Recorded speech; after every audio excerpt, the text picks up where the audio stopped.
ಕಾಂಗ್ರೆಸ್ನ ತವರು. ಇಲ್ಲಿ ಪ್ರತಿ ಹಳ್ಳಿ ಮತ್ತು ಪ್ರತಿ ತಾಂಡದಲ್ಲಿ ನಮ್ಮ ಕಾಂಗ್ರೆಸ್ ಪಕ್ಷದ ಸಮರ್ಥ ಬಲಿಷ್ಠ ನಾಯಕರಿದ್ದಾರೆ. ಹಿಂದೆ ಅನೇಕ ವರ್ಷಗಳ ಇತಿಹಾಸ ಇದೆ. ಇಲ್ಲಿ ಕಾಂಗ್ರೆಸ್ ಅತ್ಯಂತ ಆಳವಾಗಿ ಬೇರೂರಿದೆ. ಹಾಗಾಗಿ ಕಾಂಗ್ರೆಸ್ಗೆ ಮತ್ತು ಮಿತ್ರ ಪಕ್ಷ ನಮ್ಮ ಸಮ್ಮಿಶ್ರ ಸರ್ಕಾರದ ಅಭ್ಯರ್ಥಿಯಾಗಿರ್ತಕ್ಕಂಥ ನನಗೆ ಗೆಲುವು ಬಂದೇ ಬರುತ್ತೆ ಎಲ್ಲರ ಆಶೀರ್ವಾದದಿಂದ ನಾನು ಅನ್ಕೊಂಡಿದ್ದೀನಿ. MLA ಇದು ಕಂಟೆಸ್ಟ್ ಮಾಡ್ತಾ ಇದ್ರಿ, ಬಹಳಷ್ಟು ಅವಕಾಶಗಳು ವಂಚಿತ ಆಗಿತ್ತು, ಈಗ ಫಸ್ಟ್ ಟೈಮ್ ಅವಕಾಶ ಸಿಕ್ಕಿದೆ, ಏನು ಹೇಳ್ತೀನಿ? ನಾನು ಕಳೆದ 23-24 ವರ್ಷದಿಂದ ಚಿಂಚೋಳಿ ಮತಕ್ಷೇತ್ರದಲ್ಲಿ ಕೆಲಸ ಮಾಡ್ತಾ ಇದ್ದೀನಿ.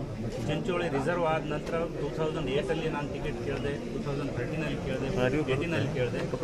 ಕಾರಣಾಂತರದಿಂದ ಬೇರೆ ಬೇರೆ ಪಕ್ಷದಿಂದ ಕೇಳಿರ್ಬೋದು. ಬಟ್ ನಾನು ಚಿಂಚೋಳಿ ಮತಕ್ಷೇತ್ರದ ಒಲವು ಬಿಡಲಿಲ್ಲ ಮತ್ತು ಈ ಕ್ಷೇತ್ರದ ಬಗ್ಗೆ ನನಗಿರ್ತಕ್ಕಂಥ ಆಸಕ್ತಿ, ಈ ಜನರ ಪ್ರೀತಿ ನಾನು ಎಂದೂ ಕಳ್ಕೊಂಡಿಲ್ಲ. ಹಾಗಾಗಿ ಈ ಕ್ಷೇತ್ರದಲ್ಲಿ ಮತ್ತೆ ಅಲ್ಲ, ನೀವು ಹೊರಗಿನವ್ರು ಬಂದು ಇಲ್ಲೇನ್ ಮಾಡ್ತಾರೆ ಅಂತ ಕೇಳ್ತಿದ್ದಾರೆ. ಔಟ್ಸೈಡ್ ಕ್ಯಾಂಡಿಡೇಟ್ ಅಂತಾರೆ.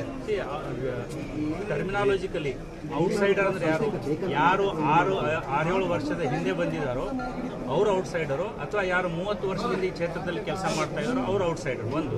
ಎರಡನೇದು, ನಾನು ಸೇರಿ ಕೊಡ್ಲಿ ಬಡ ತಾಂಡ ಆ ಕ್ಷೇತ್ರದ 4 ಎಲೆಕ್ಷನ್ಲಿಂದ ಅಲ್ಲಿ ವೋಟರ್. ನನ್ನ ವೋಟರ್ ID, ನನ್ನ ಆಧಾರ್ ಕಾರ್ಡ್ ಎಲ್ಲನೂ ಕೂಡ ಕೊಡ್ಲಿ ಸೇರಿ ಬಡ ತಾಂಡದಿದೆ.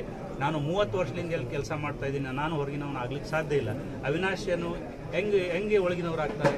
ಅವಿನಾಶ್ ಅವರು ಇಲ್ಲೇನು ಯಾವುದಾದ್ರೂ ಹೋರಾಟ ಮಾಡಿದ್ರ, ಜನರ ಜೊತೆ ಸಂಪರ್ಕ ಇಟ್ಕೊಂಡಿದ್ರ, ಅಥವಾ ಯಾವುದಾದ್ರೂ ನಮ್ಮ ಸಮಸ್ಯೆಗಳಿಗೆ ಸ್ಪಂದಿಸಿದಾರ? ಯಾವುದಕ್ಕೂ ಇಲ್ಲ.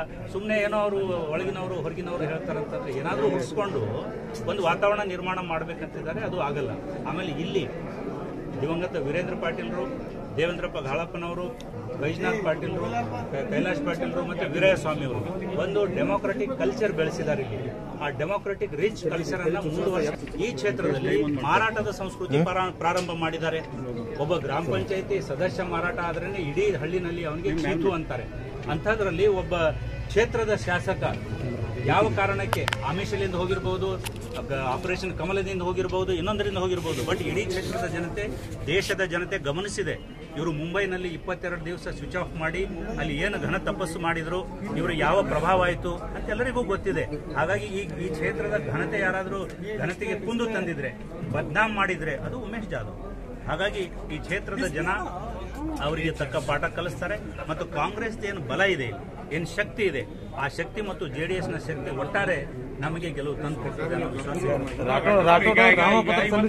ಒಂಟಿಯಾದ್ರ ಅಂತ ಕಾಂಗ್ರೆಸ್ನ ಹೈಕಮಾಂಡ್ ನಾಯಕರೆಲ್ಲರೂ ಬರ್ತಾರೆ ಸರ್.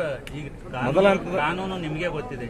ನಮ್ಮ ಫಂಕ್ಷನ್ ನಡೆದಿದೆ, ಅಲ್ಲಿ ನಮ್ಮ ಜಿಲ್ಲಾ ಉಸ್ತುವಾರಿ ಸಚಿವರು ಬಂಡೂರು ಕಾಶಂಪುರ್ ಅವರು 2-3 ಸಚಿವರು, ಒಂದು 4-5 ಜನ MLAಗಳು ನಮ್ಮ ಅಲ್ಲಿ ಸಭೆನಲ್ಲಿದ್ದಾರೆ. ಇಲ್ಲಿ ಕಾನೂನು ಪ್ರಕಾರ ನಾವು ಕ್ಯಾಂಡಿಡೇಟ್ ಪ್ಲಸ್ 4 ಬರಬೇಕಾಗುತ್ತೆ. ಶಾಸಕರು, ನಮ್ಮ ಮಾಜಿ ಶಾಸಕರು, ನಮ್ಮ ನಾಯಕರು, ಅವ್ರ ಜೊತೆಗೆ ನಾವು 4-5 ಜನ ಮಾತ್ರ ಬಂದಿದ್ದೀವಿ.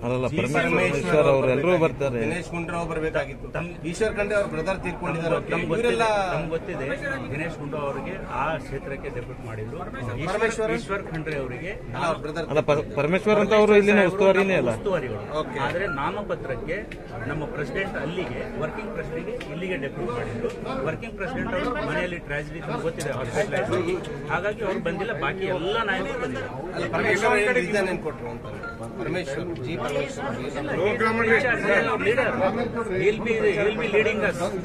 ಚಿಂಚೋಳಿ ಅಸೆಂಬ್ಲಿ ಸರ್, ಇಲ್ಲಿ ಖರ್ಗೆ ಅವರು ಮತ್ತೆ ಸಿದ್ದರಾಮಯ್ಯ ನಡುವಿನ ಮನಸ್ತಾಪ ಇದಕ್ಕೆ ಕಾರಣ ಆಗುತ್ತೆ.